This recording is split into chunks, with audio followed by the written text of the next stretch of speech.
اور میں مخالفین مجلس سے بھی بڑی ادب کے ساتھ ان سے کہہ رہا ہوں، خاص طور سے وہ مخالفین کے لیے جن کو اللہ نے دولت دی، آپ نے اپنی بزنس کے طور پر اپنا ایک پروڈکٹ بنایا آپ نے، اور آپ اپنی دولت کو مجلس کے خلاف استعمال کر رہے ہیں۔ میں بڑی محبت سے آپ سے عرض کر رہا ہوں، اگر یہ آپ کا بزنس کا پروڈکٹ ہے، یہ مجلس پروڈکٹ نہیں ہے، یہ ہمارے آنکھوں کی نشانی ہے، یہ ہم نے جو خون بہایا یہ نشانی ہے ہماری، جو ہمارے بزرگوں نے خاک اور خون کے دریاؤں میں گزر کر اس جماعت کو بنائی ہے ان کی نشانی ہے، یہ ہمارے اتحاد کی نشانی ہے میرے بھائی۔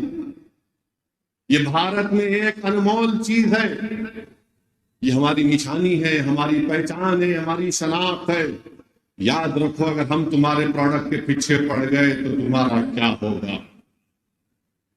تو سمجھو اس بات کو، اپنے پروڈکٹ پہ بچاؤ، اس کو اور لے کے بڑھو، مجھے کوئی فکر نہیں ہے، مگر یہ میرا نہیں ہے، یہ قوم کی امانت ہے، یہ غریبوں کی امانت ہے، یہ دلتوں کی آواز ہے، کمزوروں کی آواز ہے۔ یاد رکھو، اگر تم اپنے پروڈکٹ کو لے کر مجلس اتحاد المسلمین جیسی چٹان جماعت سے مقابلہ کرو گے تو پروڈکٹ چکنا چور ہو جائے گا، پروڈکٹ چکنا چور ہو جائے گا، جماعت باقی رہے گی۔ میں نہیں رہوں گا، میں زمین کی غذا بن جاؤں گا، مگر جماعت رہے گی انشاءاللہ تعالی۔ تو آپ سے ہم عرض کر رہے ہیں، آپ خوش رہو، مگر میں اس بات کو ہرگز برداشت نہیں کروں گا کہ مجلس اتحاد المسلمین کے خلاف، جمہوریت ہے، اختلاف کرو آپ، مگر یاد رکھو اگر اختلاف کرنے کے طریقے اگر آپ تبدیل کریں گے تو ہم تو ہر وقت جنگ کے لیے تیار رہتے ہیں، ہم تو ہر وقت جنگ کے لیے تیار رہتے ہیں۔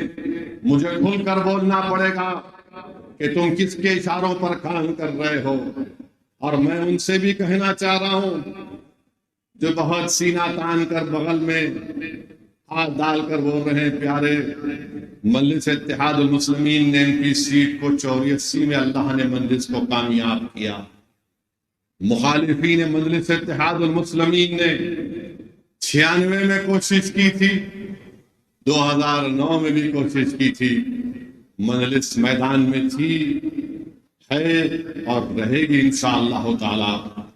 مجلس 84 میں کامیابی حاصل کی، مجلس 96 میں کامیابی حاصل کی، مجلس 2009 میں بھی کامیابی حاصل کی، اور انشاءاللہ تعالی 2024 میں بھی پہلے سے زیادہ اکثریت کے ساتھ انشاءاللہ تعالی مجلس اتحاد المسلمین کامیابی حاصل کرے گی۔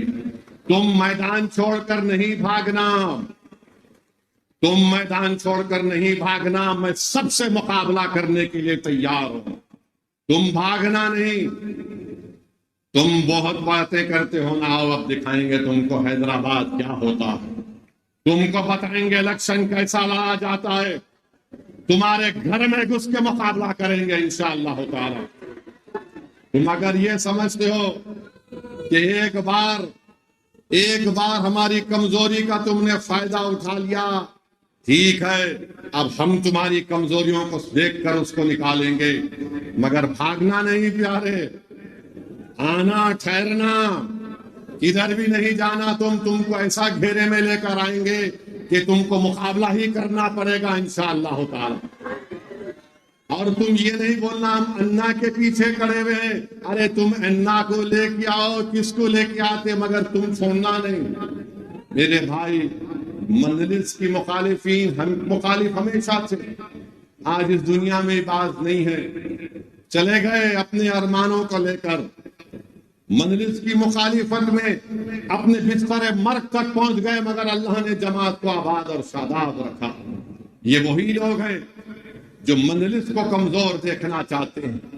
مجلس کیا ہے میں بتاتا ہوں آپ کو، مجلس نے عوام کو بیدار کیا، شعور کو بیدار کیا، اسی لیے ہر بھارت کے کونے میں کوئی کہتا ہے کہ کیوں اقلیتوں کے بجٹ میں میرے حصے کو کم کر دیا جا رہا ہے، میرا حصہ کب ملے گا؟ مجلس بولتی کیا کیے؟ ارے مجلس یہ کیے کہ آج عوام کہہ رہی کہ میرے حصے کا کیا ہوگا۔ مجلس نے یہ بیداری پیدا کی کہ آج نوجوان اٹھ کر کہہ رہا ہے کہ ہم تمہاری پارٹی یا تمہارے ان لوگوں کے لیڈروں کے ممنون اور مشکور نہیں ہیں. آج بھارت ہمارا ہے. مجلس نے اس شعور کو بیدار کیا کہ CAA کا قانون غلط ہے. مجلس نے شعور کو بیدار کیا کہ مسلمانوں کو، دلتوں کو تعلیم حاصل کرنا ضروری ہے. مجلس نے یہ شعور بیدار کیا کہ سیاسی طاقت کے ذریعے ہم اپنے مسائل کو حل کروا سکتے. ارے مجلس نے تعلیمی ادارے قائم کیے، اسپتال قائم کیا.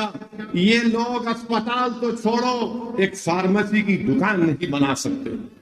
مجلس تو چھوڑو، یہ کچھ نہیں کر سکتے میرے بھائی. یہ الحمدللہ یہ آپ اور ہماری بزرگوں کی ہماری محنت ہے کہ مجلس اتحاد المسلمین نے حاصل کیا. اور تیسری بات یہ ہے کہ مجلس کے خلاف کیوں ہے؟ کیونکہ چاہتے ہیں کہ مودی کے اشارے پر، RSS کے حکم پر مجلس کو کمزور کرنا چاہتے ہیں. یہ چھوٹی BJP اور ان کے تمام ساتھی جو مجلس کی مخالفت چاہے حیدرآباد یا اورنگ آباد یا سیمانچل میں کرتے ہیں، یہ اصل میں RSS اور BJP کے حکم پر اور یہ نام نہاد سیکولر پارٹیوں کے دم چھلے بن کر یہ نہیں چاہتے کہ تمہاری سیاسی آواز رہے. یہ نہیں چاہتے کہ تمہاری سیاسی طاقت کا خلاف ہمیشہ بنا رہے. یہ تمہارے اتحاد کے دشمن ہیں. یہ نفرت کرتے ہیں جب تم سوال کرتے ہو اپنی برابری کا. اسی لیے ان کا مقصد ایک ہی ہے کہ اپنی انانیت کو، اپنی انفرادیت کو برقرار رکھنے کے لیے